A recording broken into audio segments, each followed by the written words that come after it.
Hey everyone, welcome to Bedtime Stories with Miss Byrne. So last night we finished Charlotte's Web. It ended on a happy note, I think, and I hope that you enjoyed that chapter book. But that means we are now ready to start a new book.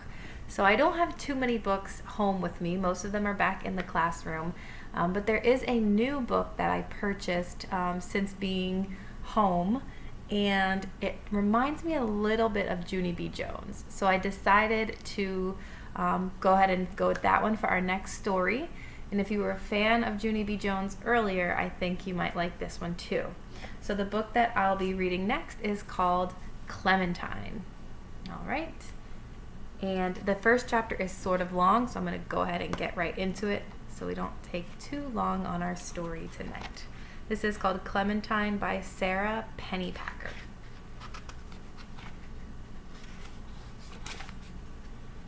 This is kind of funny, these pictures here. This maybe will give you an idea of what kind of kid Clementine is. These pictures are sort of funny. And here she is again there. So, chapter 1. I have had not so good of a week. Well, Monday was a pretty good day if you don't count hamburger surprise at lunch and Margaret's mother coming to get her.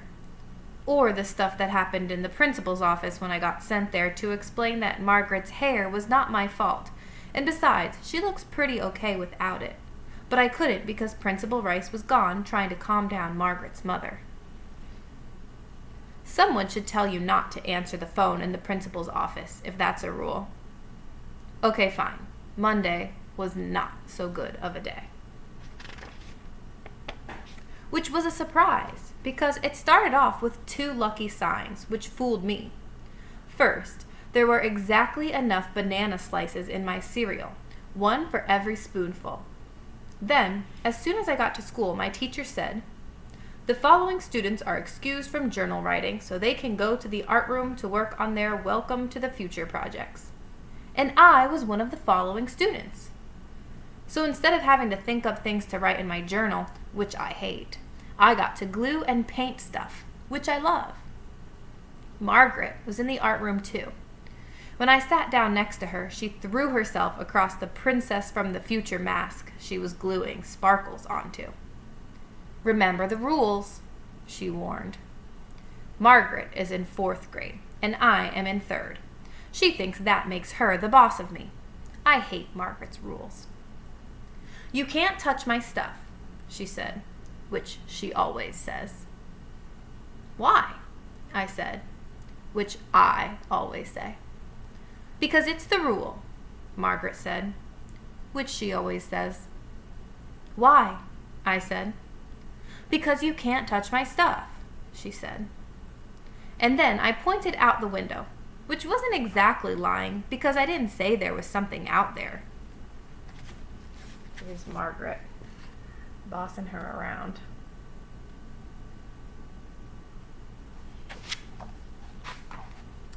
While Margaret was looking out the window, I accidentally touched her mask. Twice. Okay, fine. Then I got busy working on my project so I wouldn't have to hear any "Clementine, pay attentions."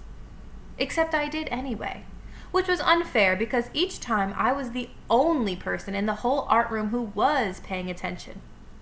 Which is why I could tell everyone right in the middle of the Pledge of Allegiance that the lunchroom lady was sitting in the janitor's car and they were kissing.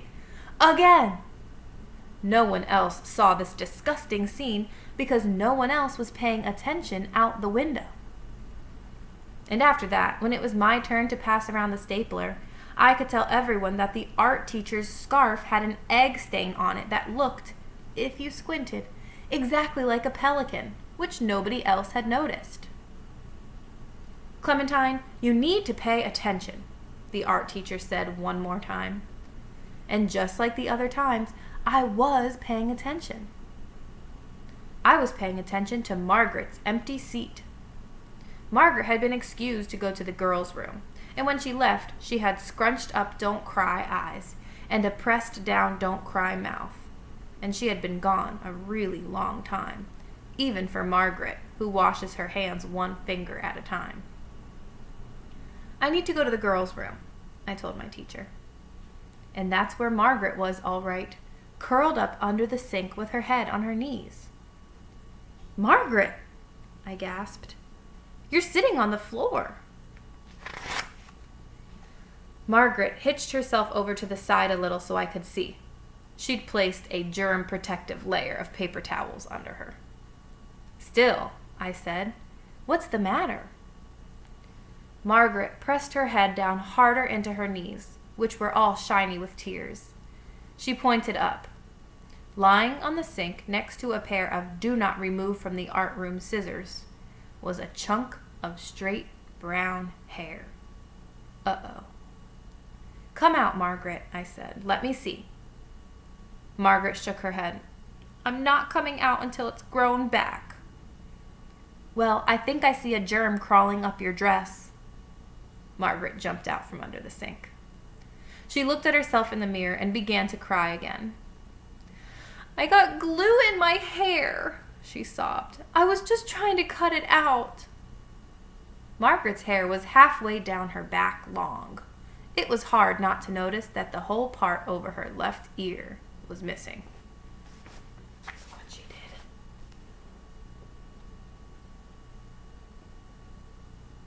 Not good. Maybe if we evened up a chunk over your right ear, I suggested. Margaret wiped her eyes dry and nodded. She handed me the scissors. I cut. We looked back in the mirror.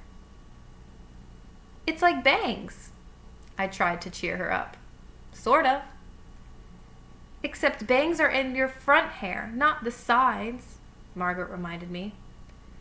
Then she took a deep sigh, picked up the scissors, and cut off all the hair over her forehead.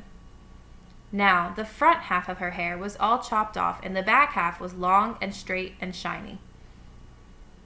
Not so good, Margaret said, looking in the mirror. Not so good, I agreed. We looked at her not-so-good hair in the mirror for a really, really long time without saying anything, which is very hard for me. Then Margaret's bottom lip began to shiver, and her eyes filled up with tear balls again. She handed the scissors back to me, and then she closed her eyes and turned around. All of it? I asked. All of it. So I did, which is not exactly easy with those plastic art scissors, let me tell you. And just as I was finishing, the art teacher came in looking for us. Clementine, she shouted, what are you doing? And then Margaret went all historical, and the art teacher went all historical, and nobody could think of anything to do except the regular thing, which is send me to the principal's office. Uh-oh. While I was waiting there, I drew a picture of Margaret with her chopped off hair. I made her look beautiful, like a dandelion. Here is a picture of that.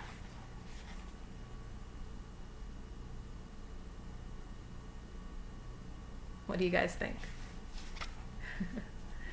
If they had a special class for gifted kids in art, I would definitely be in it. But they don't, which is also unfair, only for math and English. I'm not so good at English, okay, fine. But this year, I'm in the gifted class for math. And here's the bad surprise. So far, no gifts. I told Principal Rice about that problem when she got back from calming down Margaret's mother. So far, no gifts, I told her, extremely politely. Principal Rice rolled her eyes to the ceiling then, like she was looking for something up there. Ceiling snakes, maybe. Just waiting to drip on you. That's what I used to be afraid of when I was little anyway. Now, I'm not afraid of anything. Okay, fine. I am afraid of pointy things, but that is all. And boomerangs.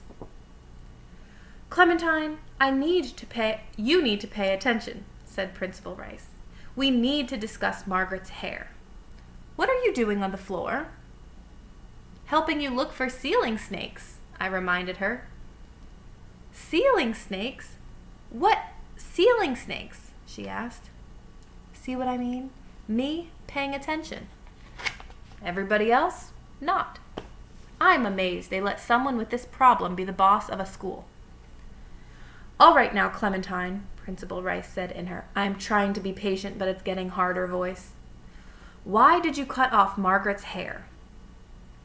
"I was helping," I said. And then I told Principal Rice about how I'd helped her, too. "I answered the phone while you were gone.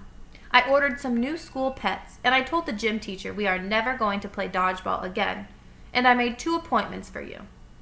The phone kept going dead, so I guess it's busted, but at least I helped you a little." That's what I thought. There's a look they teach a person to make in principal school that's not very nice. Here it is. Here's Principal Rice.